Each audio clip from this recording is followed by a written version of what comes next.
Howdy, I'm Keely Knutsney. Howdy, I'm Alex Sandoval, class of 2027. Whoop.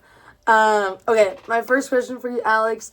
Why are Americans more likely to kill each other than citizens of other wealthy industrialized nations? I personally feel like Americans lack value, like the typical American lacks value, and I think that comes from like a systematic creation of trying to get people some people call it the matrix, some people call it the rat race, but I think it's done low-key intentionally because we need people to be workers. Like we need a lot of workers, and it's in the eyes of like big corporate America, it's good for people to have low aspirations, and it's good for people to not want the best for themselves or not seek purpose, because we need people to stock shelves, we need people to work at these low-end jobs. And so like through media, through music, I know there was a big thing with the CIA, like through music they influence your thoughts and they want to keep you at a low state of mind. And I think that could backfire in some cases, because I think a lot of people expect more from themselves, and when they're super lowly and they look around them and see other people doing well and they're not, I think that creates a situation where you want to lash out on others and bring them down to with you, because if you could take the life of someone else, you probably don't feel like you have much of a life yourself. I agree. I actually said the same thing, that it comes from like an insecurity where people are better than them. Something similar. Okay. What factor or factors influence your perception of violent crime or terrorism? Wait, repeat that. What factors influence your perception of violent crime or terrorism? The first answer that comes to mind is music. I think that music, it's played everywhere all the time, and I think it makes it super natural and normal to hear about killing other people and to hear about the use of illicit drugs. And so if it just sounds so normal, and you know, like the music, the radio stations are playing it, you hear it from like the top celebrities, you're just like, oh, it's a completely normal thing. And you know, every single day you hear like some kind of gun violence, and you're just kind of unfazed because you hear it all the time in music, and subconsciously it's just a normal thing. Interesting.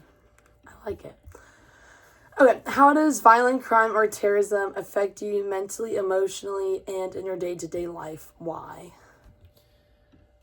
I think it affects me mentally and emotionally to kind of realize how quickly life could be taken away. It's super fragile. I think being in the Corps, being in the military, in the National Guard, I'm so fond of control and like having a schedule, and I want everything to go according to plan. And realistically, we could lose life like that. And so I think for me, it's a thing of appreciating the moment, because that's all that's tangible right now. The past is a memory, the future doesn't exist yet. So just finding stillness in the moment and appreciation for it, because you know, I could be walking to class and that could be it one day. So I like that. It's crazy. Okay, what solution do you support to reduce the intentional killing of Americans, and why? And how feasible do you think that solution really is? okay, my solution, my answer is, I think there should be a movement of like introspective meaning, because it's different for everyone and everyone has their own answers to life.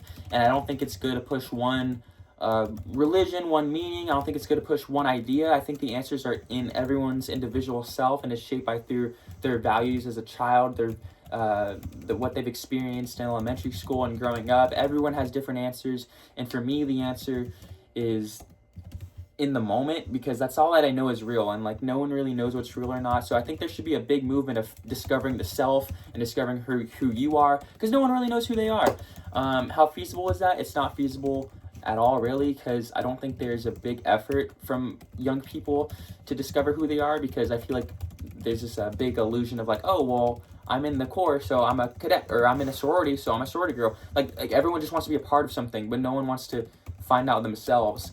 So that it would have to take a big like Enlightenment era type movement for people to realize like, I have the answers in myself all along. Very nice. Thank you, Alex.